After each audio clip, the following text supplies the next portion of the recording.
Um mundo aparentemente pacífico entra em colapso quando uma ameaça grotesca surge das sombras. Um ser conhecido como Corpse God libera uma horda interminável de mortos-vivos, que avançam sem controle e colocam toda a humanidade em risco. Diante do caos, o reino envia seus cavaleiros para eliminar a ameaça, mas o resultado é um massacre. Os soldados não conseguem sequer se aproximar do inimigo. Sem esforço aparente, o Corpse God destrói todos que ousam enfrentá-lo. Membros são arrancados, corpos atravessados. Uma derrota esmagadora que deixa claro que aquilo está muito além de um simples monstro. Sem alternativas, a igreja decide enviar sua maior arma, o lendário herói Shagrua Lui. Assim que ele chega, a atmosfera muda completamente. O confronto começa de imediato. O Corpse God dispara ataques devastadores, mas Shagrua bloqueia tudo com facilidade e avança, usando magia de aceleração. O choque entre os dois é brutal. Golpes pesados, defesa precisa. Nenhum dos lados recua. Durante a batalha, o Corpse God começa a invocar almas de todo o continente para alimentar seu poder, e em seguida traz à vida um dragão morto-vivo para atacar o herói. Mesmo assim, Shagrua não se abala. Com um único ataque decisivo, ele corta a criatura ao meio. Enquanto isso, seus próprios aliados observam de longe, confiando totalmente que ele vencerá sozinho. No meio do combate, fragmentos do passado de Shagrua vêm à tona. Quando criança, ele perdeu tudo para um homem insano, sendo salvo apenas por cavaleiros. Desde então, dedicou sua vida à igreja. Ele possui um dom raro, o olho demoníaco, que lhe permite enxergar almas desde pequeno. Diferente de outros que possuem esse poder, muitos dos quais se escondem ou o usam para fins cruéis, Shagrua escolheu lutar pela humanidade. De volta ao presente, cercado por inúmeros esqueletos invocados, ele percebe que não pode perder tempo. Em uma jogada estratégica, destrói o teto da caverna, fazendo rochas desabarem diretamente sobre o inimigo. É então que ele descobre a verdade por trás do Corpse God, aquela gigantesca forma esquelética. Não passa de um invólucro. O verdadeiro corpo do inimigo é um cérebro protegido dentro de uma estrutura no interior do monstro. Mesmo compartilhando o mesmo tipo de poder, o olho demoníaco, os dois possuem visões completamente opostas. Para o Corpse God, as almas são apenas brinquedos. Para Shagrua, são vidas que precisam ser protegidas. Determinados a encerrar tudo ali, os dois se preparam para o confronto final. A batalha chega ao seu momento decisivo. O Corpse God libera uma técnica desconhecida, coberta por padrões estranhos e energia sombria. Diante daquele poder incompreensível, Shagrua Lui não hesita. Pensando no futuro do reino e nas crianças que ainda podem ser salvas, ele reúne toda a sua força e ativa sua técnica suprema. Os dois ataques colidem em um confronto devastador. E o resultado dessa luta marca o fim daquele cenário. Logo depois, a história muda completamente. Em um beco escuro de uma cidade moderna, um jovem desperta confuso, sem entender onde está. Seu pescoço sangra, indicando que ele esteve à beira da morte. Ao redor, tudo é estranho. Prédios altos, luzes artificiais e uma tecnologia que não depende de magia. Esse jovem é Pouka Shinoyama. Enquanto tenta compreender a situação, um funcionário de uma equipe de limpeza de corpos se aproxima e se surpreende ao vê-lo ainda vivo. A notícia rapidamente se espalha, já que aquilo contradiz completamente o que deveria ter acontecido. Mesmo desorientado, Pouka começa a absorver as memórias daquele corpo. Línguas desconhecidas passam a fazer sentido, e ele percebe que agora vive em um mundo totalmente diferente, um lugar pacífico, exatamente como ele sempre desejou. Mas essa tranquilidade dura pouco. Dois policiais se aproximam para ajudá-lo, prontos para chamar uma ambulância, quando de repente uma garota surge e ataca um deles sem aviso. Em um movimento rápido, ela leva Pouka dali. A garota se apresenta como Misaki Sakimiya. Ela o leva até um beco isolado e começa a agir de forma estranha, como se estivesse confirmando algo. Memórias confusas surgem na mente de Pouka, sugerindo que os dois já se conheciam. Mas há algo errado. De repente, a verdade vem à tona. Foi a própria Misaki quem tentou matá-lo antes. Sem hesitar, ela decide terminar o que começou e parte para atacá-lo novamente. Agora, com mais consciência da situação, Pouka foge desesperadamente. Sem magia, sem poder e em um corpo frágil, ele precisa apenas sobreviver. Misaki o persegue com entusiasmo perturbador, lançando facas e tratando tudo como um jogo. Mesmo ferido, Pouka continua correndo, tentando ganhar tempo. Encurralado, ele acaba entrando em um prédio abandonado, um lugar marcado por sangue e histórias sombrias. Misaki o alcança e o atinge novamente, fazendo-o cair no chão. Ela então revela que aquele local foi palco de experimentos brutais com pessoas. Um verdadeiro cenário de execução. O medo que mantém outros afastados dali agora se torna o gatilho para algo muito maior. Nesse instante, o olho demoníaco desperta novamente. Pouka enxerga tudo: as almas, os resquícios de dor, as atrocidades que aconteceram ali, e então, algo dentro dele muda. Irritado com a forma como Misaki trata a vida, ele finalmente reage. Mesmo naquele mundo sem magia, ele ainda carrega seu verdadeiro poder. Uma mão demoníaca surge, e atravessa o corpo da garota. O silêncio toma conta do ambiente. Até mesmo o antigo Corpse God se surpreende, porque naquele novo mundo, matar alguém foi fácil demais. Muito antes de ser temido como uma calamidade, a história do Corpse God começou de forma cruel. Desde o nascimento, ele carregava o olho demoníaco, um poder raro que permitia enxergar almas. Para sua própria família, isso era um mau presságio. E sem hesitar, eles o venderam aos feiticeiros do reino. Ali, ele foi transformado em uma ferramenta de guerra. Treinado como um invocador de almas, foi lançado em batalhas incessantes, sendo usado até o limite. Sua existência se resumia a lutar, sobreviver e continuar sendo explorado. Só quando o reino finalmente caiu, ele conseguiu algo que nunca teve: liberdade. Cansado de guerras sem sentido, ele se isolou em uma floresta, buscando viver em paz. Mesmo com sua aparência assustadora, algumas crianças e uma garota aceitaram sua presença. Aos poucos, laços começaram a surgir, algo que ele jamais havia experimentado. Mas essa tranquilidade não durou. O mundo voltou a tratá-lo como um monstro. Sem sequer pedir ajuda, a igreja classificou as crianças como uma ameaça e as levou embora à força. Mais uma vez, ele perdeu tudo. Esse evento marcou profundamente sua existência, alimentando um ódio que se estenderia por séculos. O lugar onde ele vivia acabou sendo corrompido por seu próprio poder, transformando-se em um verdadeiro mar de mortos-vivos. Ainda assim, no fundo, seu desejo nunca mudou. Ele só queria uma vida pacífica. De volta ao presente, no novo mundo, essa vontade continua. Após sobreviver ao ataque de Misaki Sakimiya, ele tenta entender sua situação. A facilidade com que tirou a vida dela o deixa inquieto. Aqui não há magia de cura, nem preparo para lidar com algo assim. E agora surge um problema ainda maior. Como explicar tudo aquilo para a polícia? Sem perceber, ele está sendo observado. Um homem que o seguia desde o início presencia tudo e mal consegue acreditar no que viu. Ele rapidamente envia as informações para sua chefe, Clarissa Cruz, junto com um registro do ocorrido. Enquanto isso, o passado de Misaki vem à tona. Quando criança, ela vivia em uma família comum e acolhedora. Mas tudo mudou no dia em que um assassino invadiu sua casa e matou seus pais de forma brutal.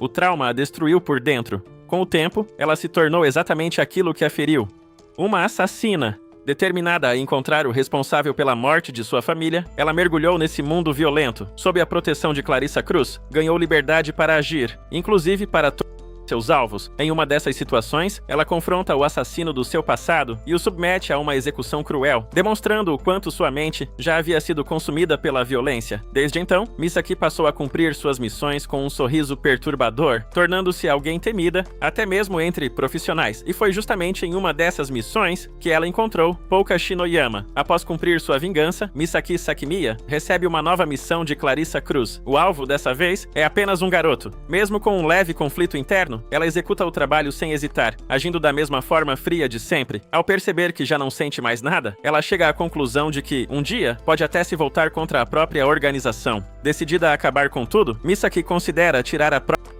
Mas antes que leve isso adiante, uma ligação muda completamente a situação. Takumi Kuruya entra em contato apenas para informar algo inesperado. O alvo ainda está vivo? O garoto que deveria estar morto está andando normalmente pelas ruas. Sem escolha, Misaki precisa continuar envolvida com a organização. No entanto, o destino toma um rumo inesperado, quando ela acaba sendo atravessada por uma mão óssea. Um ataque direto do Corpse God, agora no corpo de Pouka Shinoyama. Mas a história não termina ali. Pouco tempo depois, Misaki desperta novamente. Confusa, ela percebe que não se tornou um espírito, mas também não está exatamente viva. Foi o próprio Corpse God quem a trouxe de volta, usando sua magia para reconstruir seu corpo. Mesmo incrédula, ela confirma por si mesma: aquilo é real. Ao ver a cena, Clarissa Cruz não esconde a surpresa. A morte de Misaki foi real. O que está diante dela agora é algo completamente fora da lógica daquele mundo. Enquanto isso, Takumi Kuruya, um intermediário de informações que também trabalha limpando cenas de crime, tenta processar tudo o que presenciou. Nada daquilo faz sentido dentro das regras normais da realidade. Diante do grupo, o Corpse God demonstra mais do seu poder, tentando até restaurar completamente o corpo de Misaki. Ele menciona a necessidade de mais usuários de magia para realizar certas técnicas,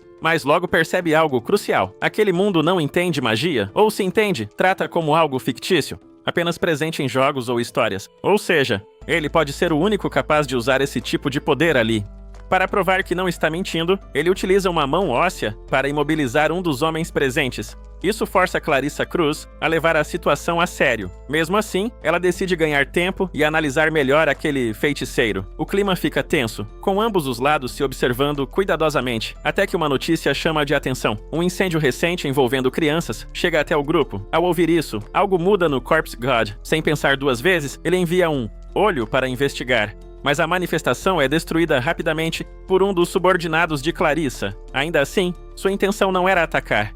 Ele apenas queria saber o destino das crianças. Ao descobrir que muitas delas são órfãs, ligadas ao submundo e abandonadas pelo destino, memórias antigas vêm à tona, aquela dor, aquela perda, tudo retorna. E então ele toma uma decisão. Quer salvá-las. Para testar suas intenções, Clarissa Cruz permite que Takumi Kuruya o acompanhe. O que acontece em seguida é algo surreal. O corpo do jovem se move de forma anormal, quase como se quebrasse as regras da física. Ao chegar no local do incêndio, ele ativa o olho demoníaco e enxerga algo invisível para os outros. As almas dos pais, ainda ali, tentando proteger seus filhos. Sem hesitar, ele invoca esqueletos e permite que essas almas os possuam. Por um breve instante, pais e filhos se reencontram. Guiados por esse último vínculo, os esqueletos carregam as crianças para fora do fogo. Em seguida, uma força invisível transporta todas elas até um local seguro, onde as equipes de resgate podem agir. A missão está completa, mas já é tarde demais para manter segredo. Pessoas registraram tudo, e as imagens começam a circular.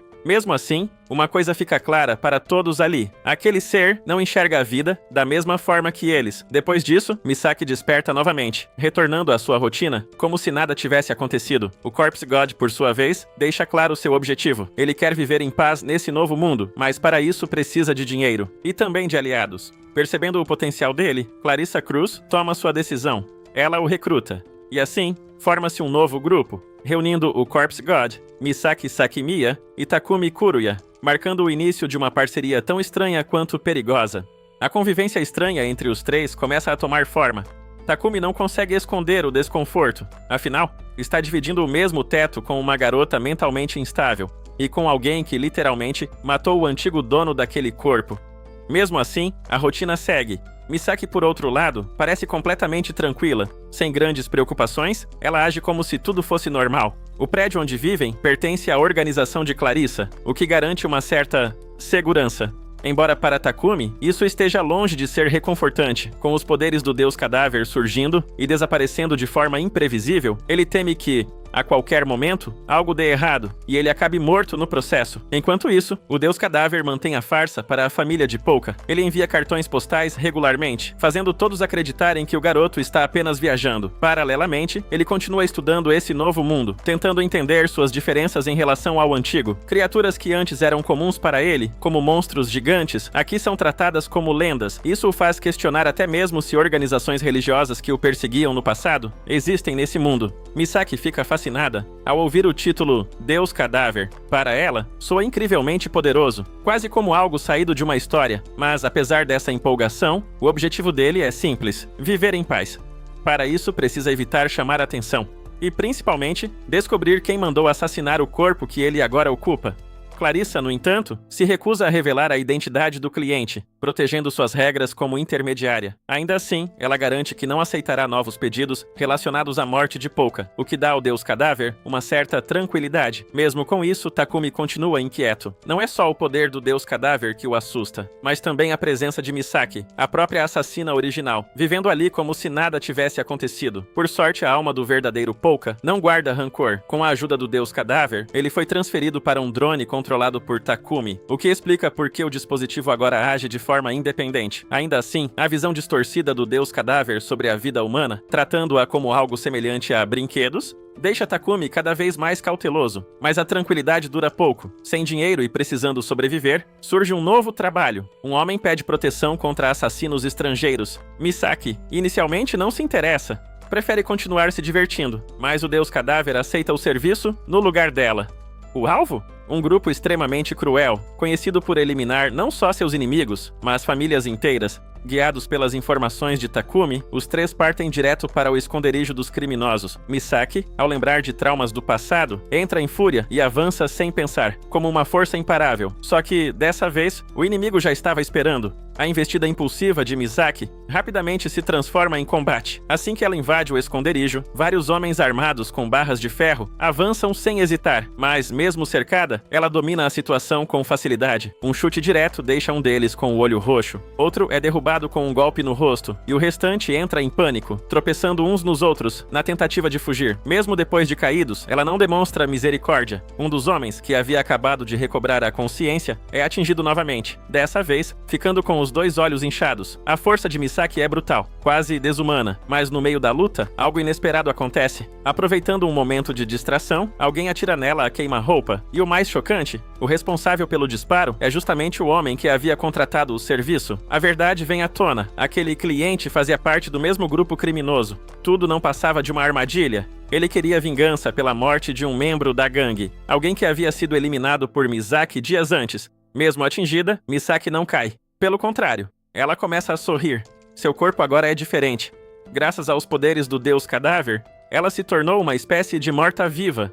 Balas já não são suficientes para derrubá-la, e sua força física ultrapassa qualquer humano comum. Nesse momento, o Deus Cadáver finalmente entra em ação. O homem tenta apontar a arma para ele, mas já é tarde demais. Com seus poderes, o Deus Cadáver revela que desde o início sabia da verdade. Seus olhos permitiram enxergar os pecados daquele homem, especialmente as vidas inocentes que ele havia destruído. Na realidade, o verdadeiro pedido não veio daquele falso cliente, mas sim das vítimas, crianças por aquela organização. Decidido a encerrar aquilo, o Deus Cadáver invoca um poder esmagador. Uma gigantesca mão óssea emerge do solo e captura todos os criminosos de uma só vez, comprimindo seus corpos até formar uma massa grotesca.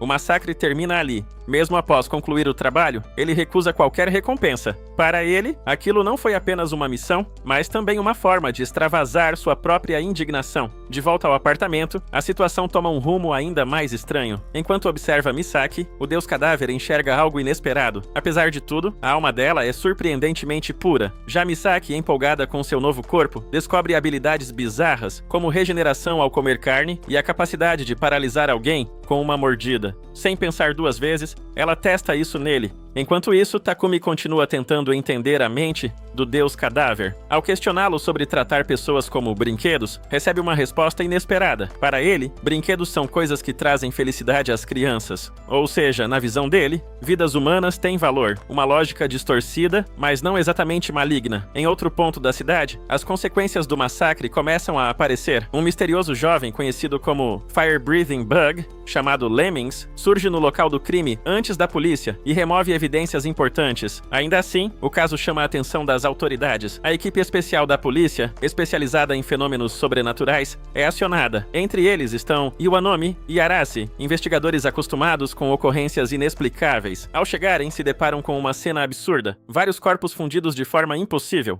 Para eles, fica claro, algo além da compreensão humana está acontecendo. A tensão cresce dentro da delegacia de Shinjuku, onde a equipe especial conhecida como Terceira Divisão de Contramedidas Sobrenaturais se reúne para discutir os casos mais estranhos recentes. O objetivo deles é simples, mas perigoso: manter tudo em segredo enquanto lidam com ameaças que fogem completamente do entendimento comum. Entre os alvos mais perigosos estão figuras como o misterioso Ceifador, o enigmático Fire Breathing Bug e o temido Lemmings, mas um novo nome começa a surgir entre eles, alguém ainda mais difícil de compreender: o chamado Deus Cadáver. Enquanto isso, longe dali, o Deus Cadáver continua seus experimentos. Ele consegue transferir a alma do verdadeiro Polka para um tubarão de pelúcia, substituindo o antigo drone. Takumi finalmente recupera o controle do equipamento, enquanto Polka, agora naquele novo corpo, demonstra estar surpreendentemente confortável com a situação. O Deus Cadáver também revela que poderia fazer Polka falar novamente, mas isso exigiria um grande gasto de energia mágica, algo que no momento ele não possui em quantidade suficiente. Determinando a resolver isso, ele decide buscar uma forma de recuperar seu poder. Em seu mundo original, ele absorvia a energia das almas dos mortos. Já nesse novo mundo, uma alternativa viável seriam pedras preciosas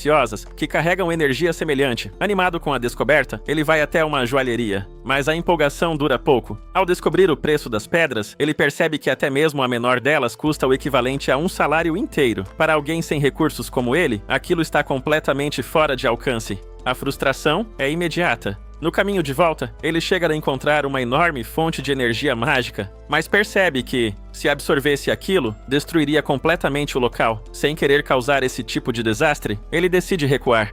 Enquanto os três conversam, a situação muda de forma brusca. Um homem surge de repente e toma o drone das mãos de Takumi. Esse homem é Arasi, membro da mesma divisão especial da polícia. Forte, imprevisível e extremamente perigoso. Ele não é alguém com quem se possa brincar. Misaki imediatamente percebe o risco e alerta os outros. Takumi, conhecendo bem o tipo de pessoa que Arasi é, tenta evitar qualquer conflito e pensa em se fazer de desentendido para sair da situação. Mas o Deus Cadáver não aceita. Sem hesitar, ele exige que o drone seja devolvido. A atmosfera muda completamente. Arasi, ao perceber a ligação deles com o submundo, tenta alertar o garoto, mas isso só faz o Deus Cadáver reagir ainda mais intensamente. Para ele, ninguém tem o direito de decidir com quem ele deve ou não se relacionar. A pressão no ar se torna sufocante. A intenção assassina do Deus Cadáver é tão intensa que até Arasi, acostumado com violência, recua por um instante, mas em vez de medo, isso só deixa Arasi mais interessado. O clima explode de vez. Arasi, agora ainda mais empolgado com a presença do Deus Cadáver, começa a provocar, revelando detalhes do passado de Takumi, inclusive traições dentro de sua antiga gangue. Ele tenta desestabilizar o grupo psicologicamente, forçando uma reação, mas o efeito não é o que ele esperava.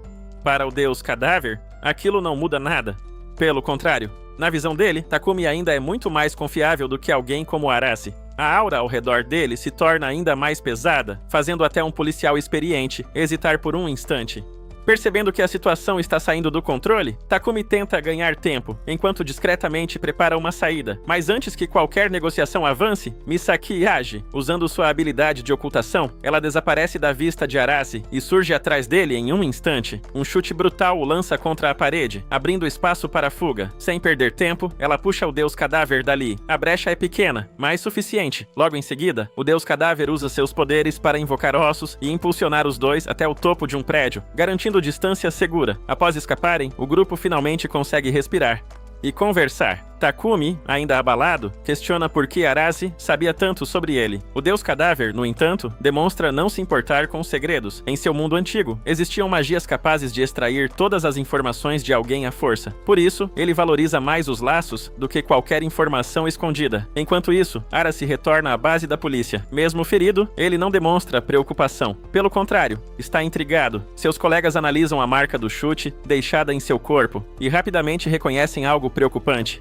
Aquela mesma marca foi encontrada na cena, onde uma gangue inteira foi esmagada. Isso liga diretamente Misaki e o Deus Cadáver ao caso. A investigação se intensifica. Em paralelo, outro nome volta à tona: Lemmings. Um executor misterioso, ativo há algum tempo, conhecido por cumprir ordens sem falhar e eliminar qualquer alvo sem deixar chances de sobrevivência. Mais tarde, em um bar pertencente à organização de Clarissa, uma nova peça entra em jogo e Wanomi, um dos membros da divisão especial, aparece no local, aparentemente apenas bebendo e se divertindo, mas na realidade ele está coletando informações, falando abertamente sobre criminosos classificados como calamidades, incluindo o Deus Cadáver. Tudo parecia sob controle, até Misaki e o Deus Cadáver aparecerem no local. A presença deles muda completamente o clima, e Wanomi percebe a oportunidade e começa a interagir, enquanto discretamente ganha tempo para que reforços cheguem. Takumi, percebendo o perigo, tenta alertar. Mas já é tarde. Arasi chega com outros policiais. O cerco se fecha. Quando tudo indica que o grupo será capturado, algo inesperado acontece.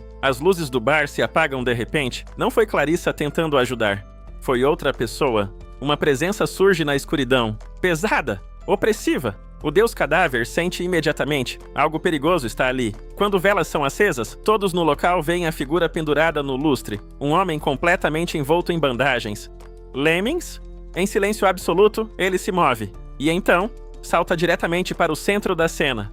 Dentro do bar de Clarissa, a tensão atinge o limite. Ao perceber que o homem envolto em bandagens não veio ali por um simples confronto, ela imediatamente impede seus subordinados de agir.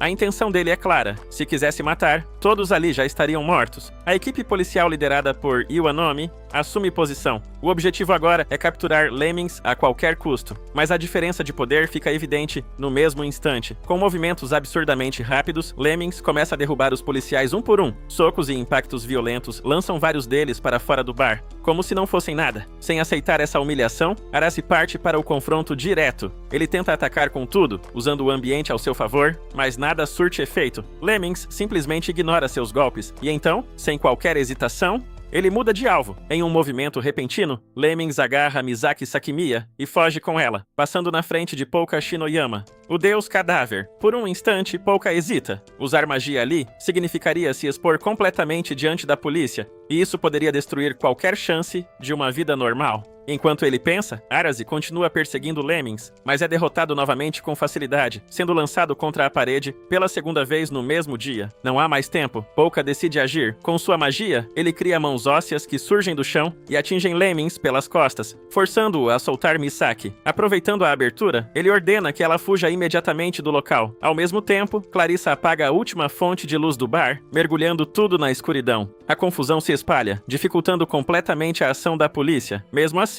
Iwanomi ainda consegue enxergar parcialmente a cena. Usando uma lanterna, ele vê Misaki sendo puxada por braços ósseos, mas Lemmings não desiste. Mesmo no escuro total, ele avança como se enxergasse perfeitamente, destruindo cada estrutura criada pelo deus cadáver, enquanto persegue seu alvo. E quando finalmente alcança Misaki novamente, algo inesperado acontece. Em vez de atacar diretamente, os dois trocam breves palavras, algo que ninguém ao redor consegue entender completamente. Para proteger Pouka, Misaki toma uma decisão arriscada. Ela revela uma informação que Lemmings queria e tenta contra-atacar, usando sua mordida com efeito paralisante. Mas falha. As bandagens são grossas demais. Ainda assim, ela não para. Em um movimento rápido, Misaki crava sua lâmina envenenada na perna de Lemmings. O efeito é imediato. A percepção dele começa a falhar, como se o mundo ao redor estivesse girando, completamente desorientado pelo veneno. E enquanto ela ganha tempo, o deus cadáver prepara algo muito maior. A desorientação causada pelo veneno abre uma pequena, mas crucial, vantagem. Enquanto Lemmings perde momentaneamente o controle, Pouka Shinoyama aproveita para concluir seu preparo. Usando sua magia, ele executa um feitiço complexo que desestabiliza completamente a situação, forçando o inimigo a recuar. Quando tudo termina, o bar de Clarissa está completamente destruído. Nem mesmo Iwanomi consegue esconder a tensão diante do nível absurdo daquela ameaça. Mas, diferente do esperado, Lemmings não é derrotado. Ele simplesmente recua.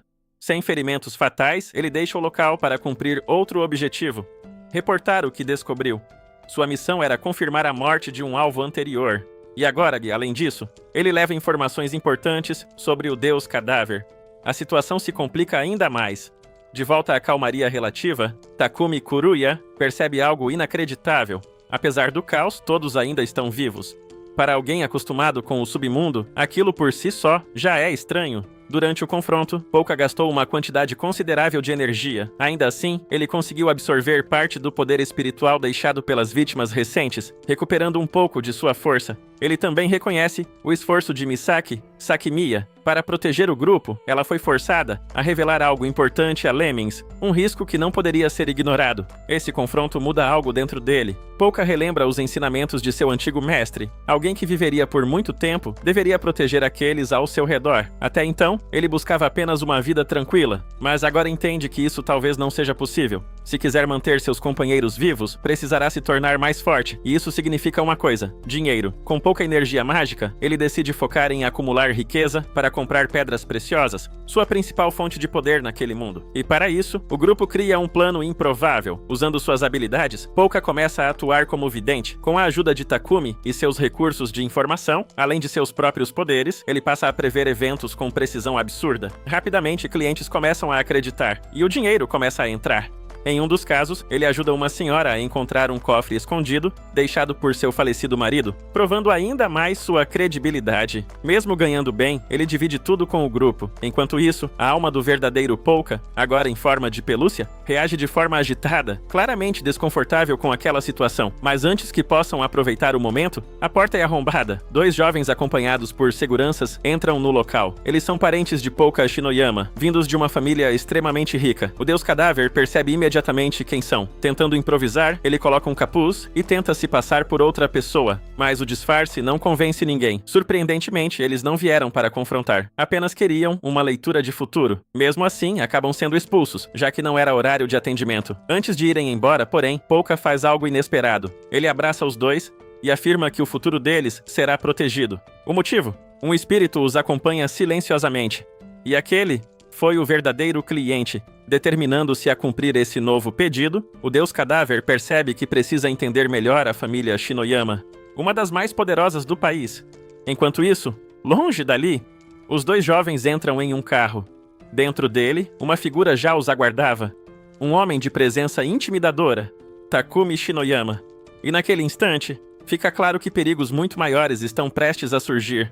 No dia seguinte, o Deus Cadáver leva o verdadeiro Pouka junto de Misaki até a verdadeira casa da família Shinoyama.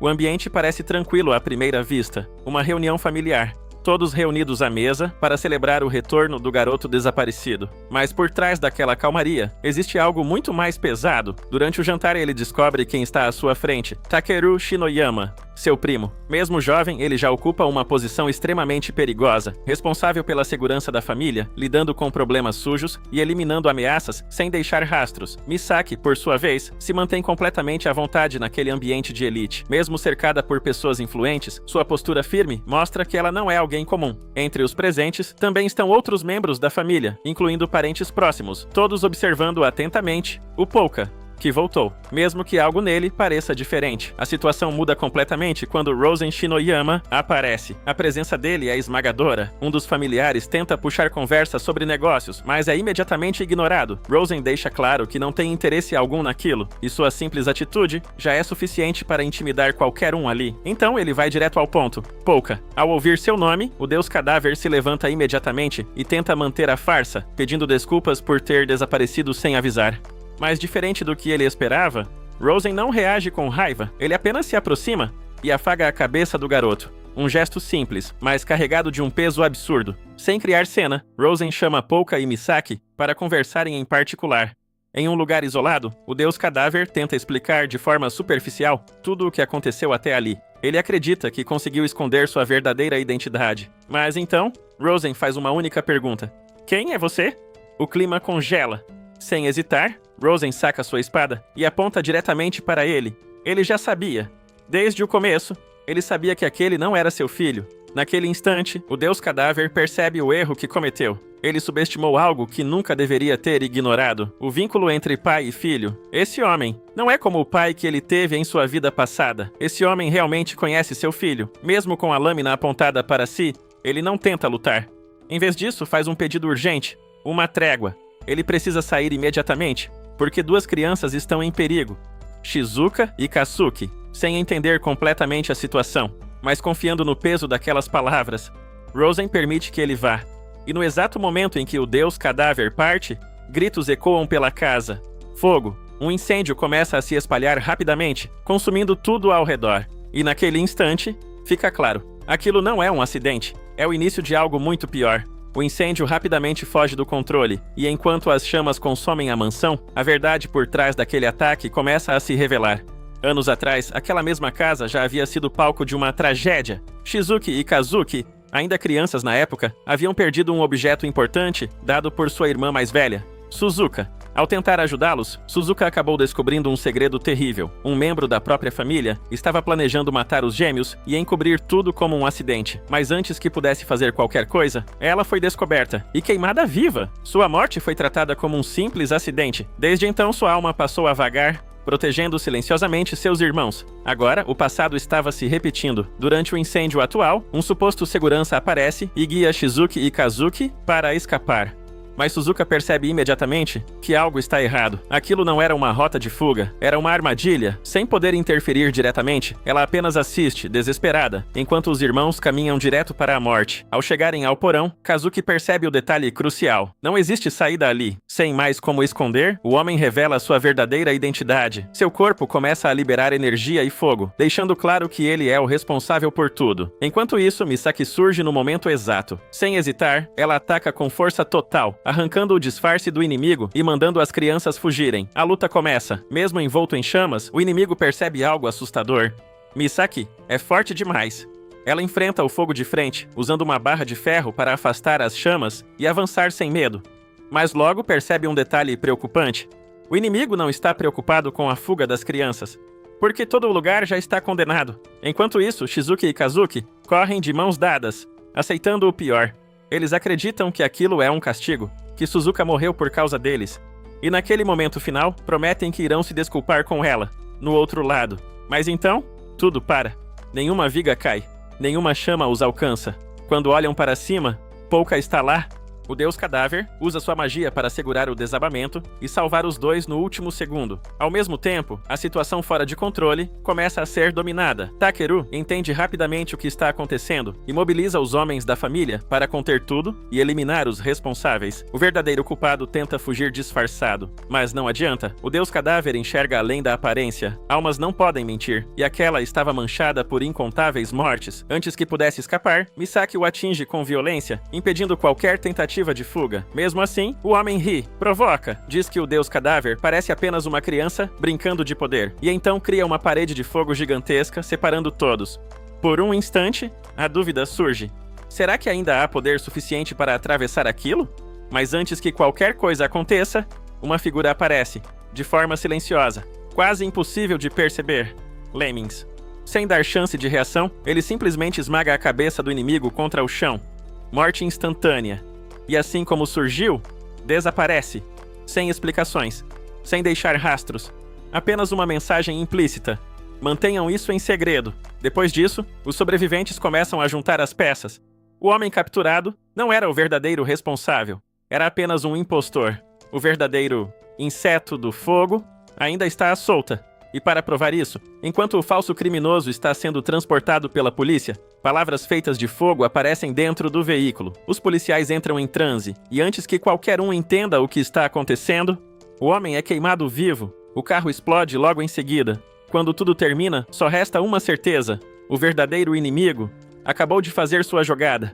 Depois do incêndio ser controlado e a situação estabilizada, o Deus Cadáver cumpre sua promessa e volta para conversar com Rosan Shinoyama. Dessa vez, o clima é completamente diferente. Sabendo que o que será dito é extremamente sensível, ele pede que todos os subordinados presentes se retirem. Mesmo escondendo a própria presença, eles são percebidos com facilidade, algo que surpreende até Rosan. Com o ambiente finalmente isolado, a verdade vem à tona. O Deus Cadáver revela sua identidade e tudo o que aconteceu desde o início. É uma história absurda, algo que ninguém aceitaria facilmente, mas ao encarar aqueles olhos, que não pertencem ao seu filho, Rosanne entende. Aquilo não é Polka. Mesmo assim, antes que qualquer decisão seja tomada, outro problema surge. Ao descobrir que Misaki Sakimiya foi quem matou seu filho original, Rosanne reage instantaneamente. Ele ergue sua espada e aponta diretamente para ela. Mas nesse momento, algo inesperado acontece. O verdadeiro Polka surge, no corpo de um tubarão de pelúcia. Ele se coloca entre os dois, interrompendo o confronto. A cena é tão absurda quanto emocional. Rosanne percebe imediatamente. Aquele é seu filho. Mesmo naquele estado estranho, o comportamento, a essência, tudo confirma. E aos poucos, a tensão desaparece. Polka parece feliz. E vendo isso, Rosanne não consegue manter sua raiva. A situação então toma um rumo inesperado. Rosanne propõe uma solução. Um novo corpo para o Deus Cadáver. A família Shinoyama possui tecnologia avançada, inclusive um projeto de corpo artificial. Para alguém que já troca de corpos, essa seria uma alternativa ideal. Polka, animado, começa até a imaginar melhorias. Algo mais forte, mais avançado. No fim, Rosanne toma a sua decisão. Se existem inimigos tentando matar seu filho, então o Deus Cadáver pode continuar usando aquele corpo. Com isso, os dois retornam como se nada tivesse acontecido. Mais tarde, o Deus Cadáver entra em contato com Takumi Kuruya para relatar a situação. Mesmo tendo revelado tudo, ele acredita que não haverá problemas, já que foi apenas para Rosanne. Enquanto isso, Polka, ainda no corpo de pelúcia, lamenta tudo o que perdeu no incêndio. Misaki se aproxima e pede desculpas por tê-lo matado. Mas a reação dele é inesperada. Para Polka, aquilo já não tem mais importância. E para o Deus Cadáver, aquilo é algo difícil de entender.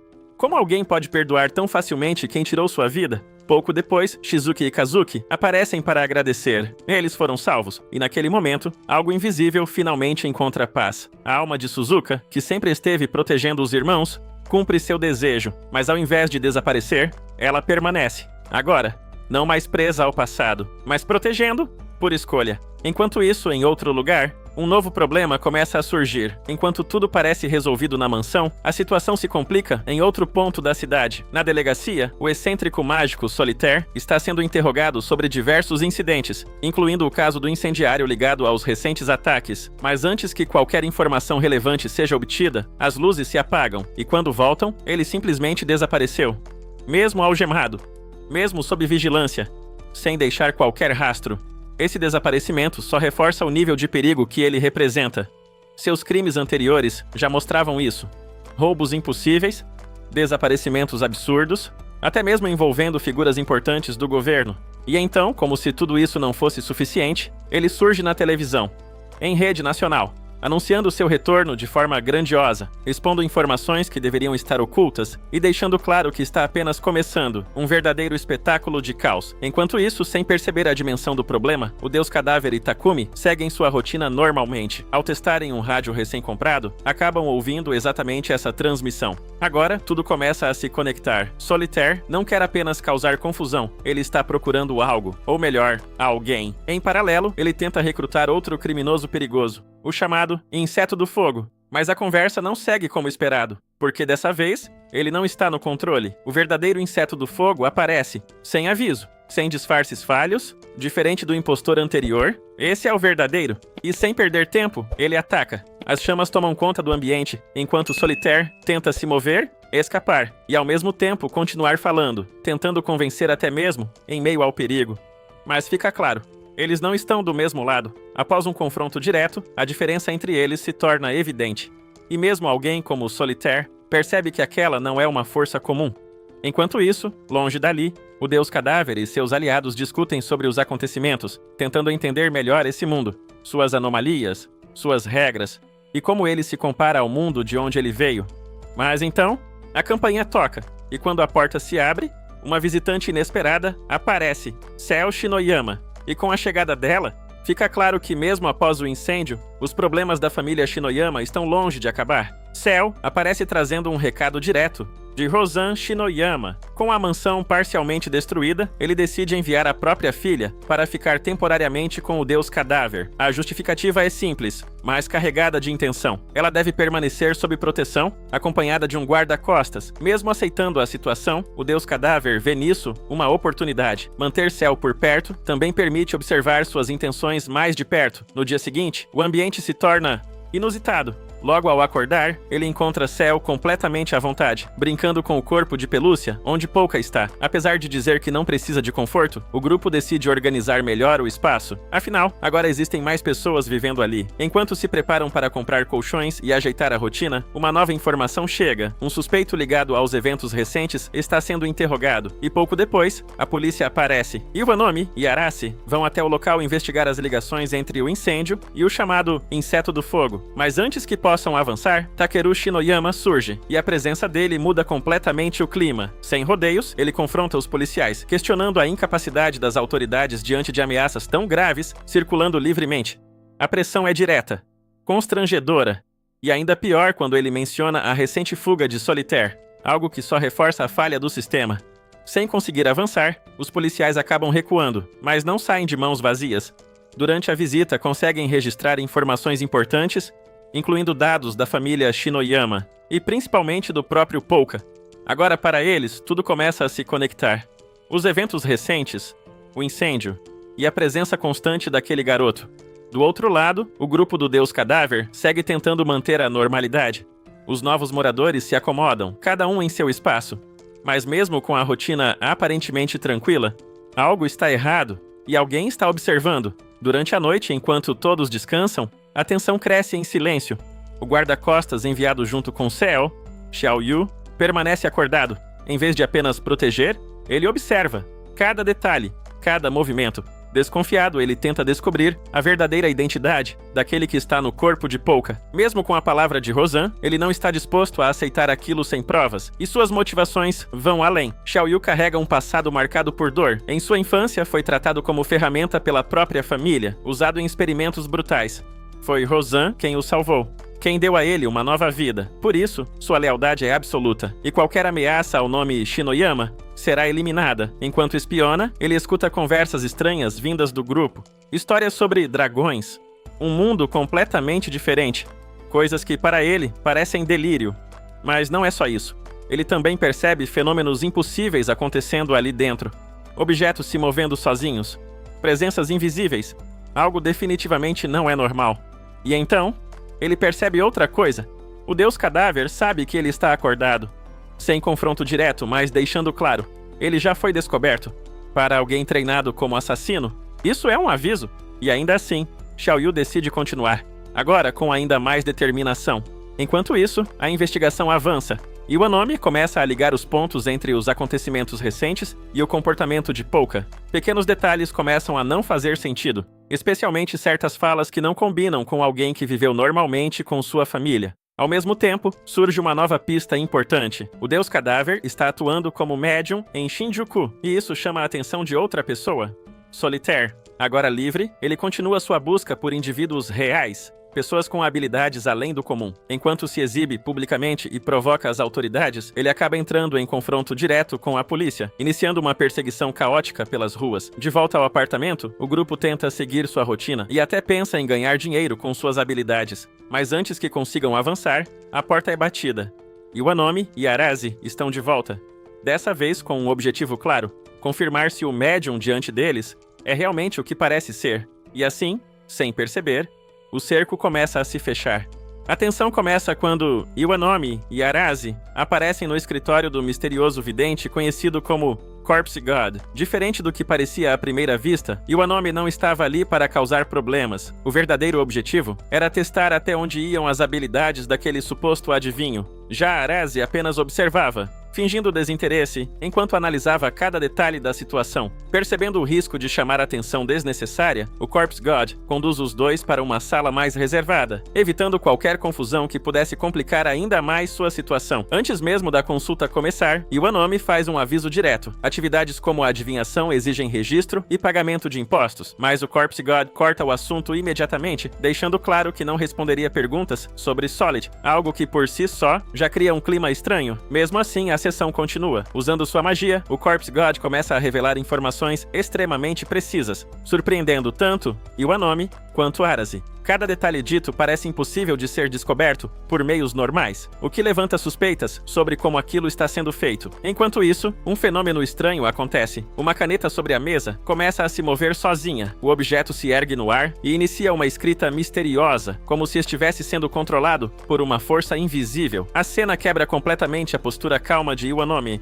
No instante em que ele vê o símbolo sendo desenhado, sua reação muda drasticamente. Sem conseguir se conter, ele avança e agarra o Corpse God pela roupa. O motivo fica claro: aquele símbolo não era algo comum, era algo que ele já tinha visto antes, um segredo ligado ao seu passado e a alguém muito importante para ele, um detalhe que deveria estar enterrado no tempo. Mesmo abalado, Iwanomi rapidamente se recompõe. Ele solta o Corpse God e paga uma quantia considerável como compensação pelo comportamento impulsivo, tentando manter as aparências diante de Arase. Antes de irem embora, o Corpse God revela algo ainda mais inquietante. Ele identifica corretamente quem eles realmente são, expondo suas ligações com a polícia. A situação, que já era estranha, se torna ainda mais desconfortável. Do lado de fora, enquanto seguem caminho, o silêncio domina o ambiente. Iwanomi, que normalmente mantém a calma em qualquer situação, claramente não está o mesmo. Arase percebe isso e decide pressioná-lo, tentando entender o que exatamente aconteceu ali dentro para causar uma reação tão intensa. Sem dar respostas imediatas, Iwanomi apenas promete que explicará tudo depois. Mas uma coisa já está clara: aquele símbolo não era apenas um truque de adivinhação, era algo ligado a um passado. Sem que eles percebam, Xiaoyu segue os dois em segredo. Desconfiado, ele aproveita a oportunidade para observar melhor a situação e entender o que realmente está acontecendo por trás daquela reação incomum. Em paralelo, a história muda de cenário. Um grupo de criminosos tenta recuperar um pergaminho importante, mas acaba sendo surpreendido por um ataque repentino. No caos, quem sai com o item é ninguém menos que Phantom Solitaire. Ao analisar o conteúdo, ele encontra um símbolo estranho, o mesmo tipo de marca que havia abalado Iwanomi. Intrigado, ele percebe que aquilo pode levar a algo muito maior e começa a traçar seus próprios planos. De volta ao grupo do Corpse God, a verdade finalmente começa a vir à tona. A caneta que escreveu o símbolo não era um objeto comum. Ela é, na verdade, ligada a Higuro, um antigo conhecido de Iwanomi. Esse detalhe conecta diretamente o mistério ao passado do policial, explicando por que ele perdeu completamente a compostura durante a sessão. Determinado a entender tudo, Iwanomi vai até Kagurazaka em busca de respostas. Ele quer saber por que informações tão específicas, que deveriam estar restritas apenas a ele e Higuro, apareceram através daquele símbolo. No entanto, Kagurazaka também não tem todas as respostas, o que só torna a situação ainda mais suspeita. Durante a conversa, fica claro que o envolvimento de crianças com o Corpse God preocupa Iwanomi. Yogi. Para ele, colocar jovens no meio de algo tão perigoso é inaceitável. Kagurazaka, por outro lado, minimiza a situação, tratando tudo como consequência natural dos acontecimentos ao redor do Corpse God. Mesmo sem chegar a uma conclusão definitiva, Iwanome toma uma decisão silenciosa. Ele não vai ignorar isso. Enquanto isso, o próprio Corpse God revela mais sobre a caneta. Ela contém a consciência de Higuro e agora faz parte de um contrato. Em troca de informações e cooperação, ele precisa ajudar a cumprir um desejo que Higuro deixou inacabado em vida. Esse acordo passa a ser essencial para os próximos acontecimentos. Em outro ponto da cidade, Phantom Solitaire continua investigando o símbolo. Disfarçado, ele consegue acesso a um intermediário de informações conhecido como General Store. Lá, descobre que o símbolo tem origens antigas, ligadas a uma organização e a eventos históricos que atravessaram gerações. Mas há um problema: esse tipo de informação tem um preço, e alto. Sem ter como pagar, Solitaire sai apenas com fragmentos da verdade, mas já é o suficiente para despertar ainda mais seu interesse. Nos momentos finais, uma revelação inquietante surge. O símbolo desenhado pela caneta não é algo isolado. Ele está conectado a um antigo emblema de um reino caído. E de alguma forma, essa mesma marca agora começa a aparecer no céu do Japão. Algo muito maior está se aproximando, e todos que tiveram contato com esse símbolo já estão envolvidos, querendo ou não. A situação começa a se intensificar quando o símbolo misterioso volta a aparecer. Agora de forma pública, balões são lançados ao céu carregando aquela mesma marca, chamando atenção e espalhando tensão. Ao observar isso, Iwanome percebe imediatamente que não se trata de coincidência. A data coincide exatamente com o desaparecimento de Hazuyogi, anos atrás. Essa conexão muda tudo. Para ele, há grandes chances de Phantom Solitaire estar por trás disso. Não só pelo espetáculo, mas pela forma como tudo parece calculado. Existe até a suspeita de que ele possa ter espionado a visita ao vidente e descoberto informações importantes. A dúvida que fica é: isso tudo é um aviso ou uma provocação? Enquanto isso, Solitaire segue com seu próprio jogo. No alto de um dos balões, ele transforma a situação em um verdadeiro espetáculo. Mesmo sendo alvo de assassinos que derrubam vários balões tentando encontrá-lo, ele não demonstra medo. Pelo contrário, usa isso como entretenimento e ainda expõe tudo publicamente, atraindo ainda mais atenção. Esse movimento revela algo ainda mais preocupante. A única forma de localizá-lo com precisão seria através de informações restritas. Algo que apenas a polícia deveria ter. Isso levanta uma suspeita grave. Existe alguém infiltrado dentro da própria corporação. Ao perceber a gravidade da situação, Solitaire toma uma decisão ousada. Ele oferece uma recompensa para qualquer pessoa que consiga fornecer mais informações sobre o símbolo. Isso transforma o mistério em algo ainda maior, envolvendo múltiplos interesses. Enquanto isso, no outro lado da história, o grupo do Corpse God enfrenta um problema interno. Saio acaba descobrindo segredos que não deveria, incluindo a verdade sobre reencarnação e a identidade do próprio Corpse God. Diante disso, ele decide revelar tudo de forma direta. Explica que veio de outro mundo e que agora ocupa o corpo de Pouka Shinoyama, enquanto a alma original permanece intacta. Mesmo sendo uma explicação absurda, Saio aceita surpreendentemente bem. No fundo, ela já desconfiava que algo estava errado. O comportamento dele nunca foi o mesmo, mas o clima fica ainda mais estranho durante um momento aparentemente comum. Durante o banho, Saio leva consigo um tubarão, sem saber que, na verdade, aquilo envolve seu próprio tio. Ao mesmo tempo, Misaki decide contar a verdade. Ela foi responsável pela morte de Pouka. A revelação é direta, sem rodeios. A reação de Saio, porém, não é a esperada. Em vez de revolta, ela demonstra compreensão. Para ela, Misaki não parece alguém má, e o fato de ter ajudado outras pessoas pesa mais na decisão. Esse perdão inesperado deixa até Misaki sem reação. Enquanto isso, Takumi observa tudo incrédulo. Para ele, a forma como Saio lida com a situação simplesmente não faz sentido. Ainda assim, não há tempo para insistir nisso. O foco rapidamente volta para o verdadeiro problema, o símbolo. O Corpse God deixa claro que aquilo não é algo qualquer, é algo ligado diretamente ao seu mundo original. Algo que carrega significado e que agora está sendo usado de forma desconhecida. E por isso, ele toma uma decisão. Ele precisa descobrir quem está por trás disso e por quê. Com o mistério do símbolo se tornando cada vez mais perigoso, o grupo decide agir com mais cautela. Takumi sugere começar a investigação pelo lado mais lógico, a própria polícia. Se existe alguém vazando informações, esse é o ponto mais crítico a ser analisado. Enquanto isso, o Corpse God reflete sobre algo ainda mais preocupante. Mesmo após ter vindo para esse mundo, algumas de suas antigas conexões continuam ativas. As almas com as quais ele já teve contato ainda podem ser invocadas. E mais do que isso, alguém pode estar tentando usar esse mesmo sistema. Isso levanta uma possibilidade inquietante. Ele talvez não seja o único ligado àquele outro mundo. Nesse momento, Hazuyogi, através da caneta, também contribui com informações, mas faz faz um alerta importante. Ele deixa claro que todos devem agir com extremo cuidado, principalmente quando se trata da polícia, e esse aviso logo se mostra relevante. Iwanomi é convocado para uma reunião com uma figura de alto escalão, o diretor Jizo Tazu. A atmosfera é tensa desde o início. Esse não é um encontro comum, é um teste. O diretor observa cada palavra, cada reação. Ele quer saber até onde Iwanomi está disposto a cooperar. Para ele, tudo funciona como um sistema, e cada pessoa deve agir como uma engrenagem. Iwanomi, por sua vez, não recua. Ele deixa claro que sabe trabalhar em equipe, mas não aceita qualquer situação sem questionar. Durante a conversa, o nome Hazuyogi surge como um ponto sensível. Para o diretor, ele representa um obstáculo, algo fora do controle. Já para Iwanomi, a situação é diferente. Ele reconhece que forças ocultas e corrupção podem ter levado seu antigo aliado ao limite. Essa resposta é suficiente. No fim, o diretor revela a verdade. Aquilo tudo era apenas uma avaliação. E Iwanomi passa. Como resultado, ele é oficialmente incluído no núcleo principal do caso, envolvendo Phantom Solitaire, um dos incidentes mais perigosos em andamento.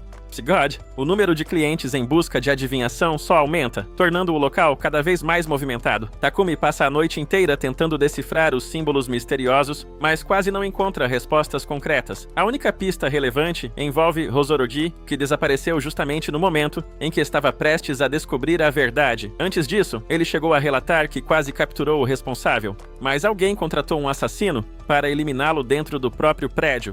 Com isso, surge uma suspeita preocupante. O culpado pode estar dentro da própria polícia. Paralelamente, Iwanomi apresenta as descobertas da equipe 3 para outros superiores da polícia. O foco da investigação é o símbolo que Solitaire vem espalhando. Apesar de muitos levarem a situação a sério, alguns oficiais demonstram hostilidade, criticando tanto Iwanomi quanto Arase. De volta ao local de adivinhação, o Corpse God continua atendendo normalmente, até que um homem de meia-idade aparece. Mas esse homem não é quem parece. Na verdade, é Solitaire, disfarçado, vindo pessoalmente testar o tal vidente. Ele já suspeita que Takumi pode ter compartilhado informações com o Corpse God, e por isso, decide investigar por conta própria. Durante a consulta, ele faz uma pergunta direta sobre o símbolo, acreditando que o garoto não seria capaz de entendê-lo. Só que tudo muda. O Corpse God aponta falhas no símbolo que Solitaire vinha usando, revelando que aquilo não corresponde ao verdadeiro significado. Em seguida, pede para Hozorogi agir como de costume, o que deixa a situação ainda mais tensa. Por um instante, Solitaire fica em choque. Ele sente que está diante de algo muito mais profundo do que imaginava, mas rapidamente se controla. Afinal, se aquele garoto fizer parte de alguma organização perigosa, qualquer passo em falso pode ser fatal. Percebendo o rumo da conversa, Hozorogi discretamente alerta o Corpse God para não revelar informações demais, mas fiel à sua natureza, ele não consegue ignorar algo que considera incorreto e acaba indo além do que deveria. Antes de ir embora, o Corpse God ainda revela mais uma informação que pega Solitaire completamente de surpresa. Ele menciona a garota em cadeira de rodas que está ligada a ele, e afirma que ela está preocupada com sua vida. Esse detalhe muda tudo. Até então, Solitaire acreditava estar lidando apenas com mais um impostor, alguém semelhante a ele, mas naquele momento, ele percebe que o garoto sabe muito mais do que deveria, até mesmo sobre pessoas próximas a ele. Além disso, ele também descobre que outro indivíduo perigoso já havia passado por ali, observando a situação, o chamado inseto cuspidor de fogo. Enquanto isso, do lado da polícia, Iwanomi e Arase continuam enfrentando dificuldades. O símbolo que está sendo espalhado não corresponde ao original, mas eles não podem divulgar isso abertamente. A desconfiança cresce. Existe uma grande chance de haver infiltrados dentro da própria corporação. Mesmo com vários alvos para investigar, a equipe 3 recebe reforços, o que ajuda a manter a operação ativa. Mas a tensão explode quando 2 policiais corruptos aparecem para intimidar Iwanomi. Sem recuar, ele rebate imediatamente, expondo o envolvimento deles com subornos. A situação escala rapidamente quando um dos homens o agarra pela roupa e tenta ameaçá-lo. Só que Arase intervém no mesmo instante, segurando o agressor com firmeza. O clima fica à beira da violência total, e apenas a intervenção calma de Iwanomi impede algo mais grave. Logo depois, outros membros da equipe entram em ação e neutralizam os 2 policiais com facilidade, mostrando a diferença de nível entre eles. Nesse momento, Habaki chega ao local e encerra o confronto. Após ouvir o ocorrido, ele aconselha Iwanomi a não provocar ainda mais conflitos, já que a corregedoria está tendo dificuldades para lidar com possíveis traidores dentro da polícia. Mesmo assim, ele deixa claro que ainda está do lado dele, apenas quer evitar que a situação saia do controle. Mais tarde, a cena muda novamente para a casa do Corpse God.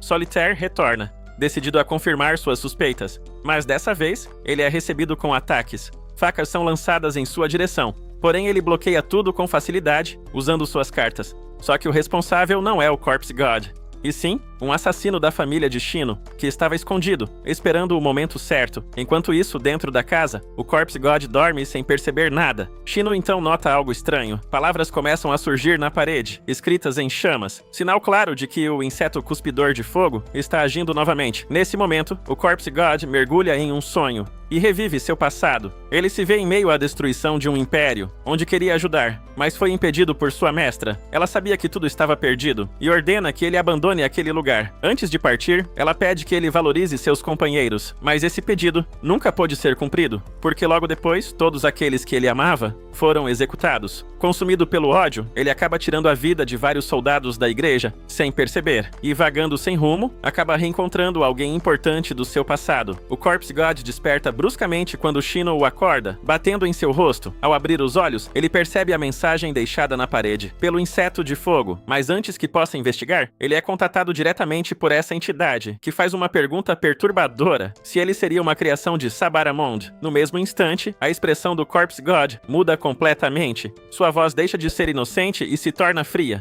Ao mesmo tempo, no telhado, Solitaire continua provocando, tentando entender quem aquele garoto realmente é. É quando o assassino da família de Shino surge novamente e ataca sem hesitar.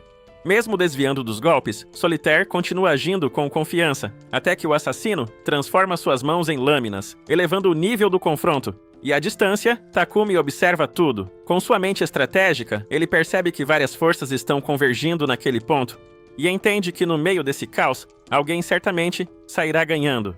A conversa com o inseto cuspidor de fogo se torna cada vez mais confusa, cheia de respostas desconexas que não levam a lugar nenhum. Mesmo assim, uma coisa fica clara para o Corpse God: Shino está sendo arrastado para algo perigoso, e isso o incomoda profundamente. Tentando encontrar alguma ligação com seu passado, ele questiona sobre Sabaramond, suspeitando que possa ser alguém do seu antigo mundo, mas a entidade não demonstra reconhecer o nome, o que só aumenta a desconfiança. Para o Corpse God, aquilo parece mais uma encenação do que ignorância real. Sem conseguir obter respostas diretas, ele decide agir. Usando seu poder, começa a observar o ambiente ao redor. Ele não consegue localizar a presença do inseto, mas identifica outra situação crítica acontecendo no topo do prédio. Lá em cima, Solitaire e Xiao Yu estão em combate. Solitaire demonstra empolgação, enxergando o potencial no adversário, enquanto Xiao Yu tenta arrancar informações, exigindo saber por que ele se aproximou de Shino e se é aliado ou inimigo. A troca de golpes continua intensa, mas a diferença de velocidade dificulta a leitura completa da luta. Mesmo assim, Xiao Yu tenta usar estratégia, mencionando o nome de Hosorogi para testar a reação de Solitaire. Só que o plano não funciona. Sem sequer saber quem é, Solitaire finge familiaridade e afirma que veio apenas agradecer um favor. A resposta parece convincente à primeira vista, mas Xiao Yu percebe a inconsistência na hora. Sem perder tempo, ele decide encerrar a conversa e partir para um confronto direto, disposto a descobrir a verdade à força. Solitaire, por sua vez, aceita o desafio sem hesitar. Mas no momento em que o confronto vai escalar ainda mais, algo inesperado acontece. Uma presença surge, interrompendo tudo. No instante em que o confronto está prestes a explodir, uma nova figura surge e muda completamente o rumo da situação. Lemmings aparece de forma inesperada, bloqueando o caminho e fazendo até mesmo Xiao Yu recuar. A presença dele não é comum. Dentro da organização, já existe uma regra clara de não se envolver com essa entidade. Diante disso, Xiao Yu imediatamente fica em alerta. A dúvida surge: aquilo faz parte do plano de Solitaire, ou é algo ainda mais perigoso? Tentando sair daquela situação, ele considera recuar. Mas antes que consiga, o clima muda novamente. Solitaire, mantendo sua postura provocadora, tenta agir como se tivesse controle da situação. Ele até tenta convencer Lemmings a não interferir, mas fala demais e acaba chamando atenção para si. A verdade logo se revela. Lemmings não está ali por acaso. Ele age diretamente, ignorando Xiao Yu e avançando contra Solitaire, pressionando-o e reduzindo seu espaço de ação. Diante disso, Xiao Yu decide não recuar mais. Se for necessário, ele enfrentará os dois. Enquanto isso, no andar de baixo, uma garota de capa de chuva é abordada pela polícia. A situação é estranha, já que ela está sozinha àquela hora. Questionada, ela inventa uma história sobre estar procurando um cachorro com o pai. Pouco depois, um homem aparece dizendo ser o pai dela e a leva embora. Observando tudo à distância com seus poderes, o Corpse God percebe imediatamente que algo está errado. Não há sinal algum de cachorro, e tanto a garota quanto o homem possuem uma presença familiar. Ao mesmo tempo, as peças começam a se encaixar. Ele amplia amplia sua percepção, espalhando sua energia por toda a região. O ambiente muda de forma sutil, quase imperceptível, como se o ar ao redor estivesse sendo contaminado por algo de outro mundo. Para pessoas comuns, é apenas uma sensação estranha, mas, na prática, aquilo pode afetar percepção, direção e até a mente. Agora, o campo inteiro está sob seu controle. De volta ao telhado, a situação continua caótica. Aproveitando a distração causada por essa mudança no ambiente, Solitaire tenta atacar Lemmings com suas cartas. Mas o golpe nem chega ao destino. Algo invisível intercepta o ataque no ar. É o Corpse God. Sem aparecer diretamente, ele intervém usando uma mão invisível, bloqueando Lemmings e, ao mesmo tempo, auxiliando Xiao Yu. Percebendo que a situação saiu do controle, Solitaire entende que a melhor opção é recuar, mas, fiel ao seu estilo, ele transforma até a fuga em espetáculo. Enquanto isso, o Corpse God intensifica sua intervenção, criando uma gigantesca mão invisível para atingir ambos os combatentes. Ainda assim, tanto Lemmings quanto Solitaire conseguem escapar graças à agilidade. A garota de capa de chuva também acaba sendo capturada nesse meio tempo, enquanto Lemmings ainda tenta alcançar Solitaire, chegando a agarrar apenas parte de sua roupa. E então, em meio ao caos, Solitaire foge de forma completamente inesperada, utilizando um balão para desaparecer no céu. Toda essa manifestação sobrenatural não passa despercebida. Aliados de Takumi registram o ocorrido, transformando aquilo em um fenômeno misterioso, que começa a se espalhar como boato. Para alguns, aquilo é apenas algo inexplicável, mas para outros é uma oportunidade, uma chance de alcançar poder e talvez chegar ao topo. Essa foi a parte 1 da primeira temporada de Dead Mount Death Play. Se gostaram, deixem seu likezinho e comente parte 2 para o final da temporada. Valeu, fui!